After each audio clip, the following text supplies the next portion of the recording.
I thrust my hands deep into the concrete ground, then whispered a spell, as I focused all my energy through my palms. A surge of power shot up from the earth, and in a flash, the sand turned into countless horses, charging toward the sea with thundering hooves.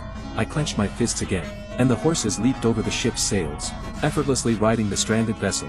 With a simple motion of my hands, I strolled away, leaving the stunned crowd behind. My name is Jonathan, and I'm one of the last magicians in the world. But fame has its price. My growing reputation soon caught the attention of an English earl, who suggested I be sent to the front lines, to help fight against the French army. Eager to serve my country, I accepted without hesitation. What I didn't expect was the cold reception waiting for me. After traveling all that way with my servant, I found the soldiers didn't want me around, and the general barely acknowledged my existence. My only job was to read letters from the soldiers' families to them, but during a casual chat with the troops, I overheard them complaining about the treacherous mountain paths, and how their brand new boots were falling apart. That's when an idea struck me. The next day, I headed up the mountain with my servant, and picked up a random stone from the ground.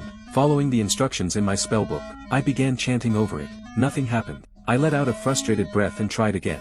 Hours passed, and the stone stayed unchanged. Furious, I threw it to the ground and turned to leave. But then, the stone suddenly split in two, and the entire mountain started to shake.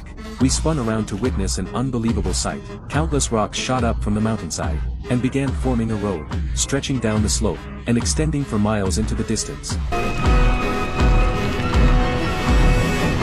Very good. That should do it. Soon, the soldiers were marching along a smooth, paved highway. The general was ecstatic, and immediately dubbed me Merlin. What I didn't expect was that the general now thought I could do anything. He actually ordered me to move an entire forest out of the way. I tried to explain that forests aren't like stones. They have their own will, and moving them wouldn't be simple.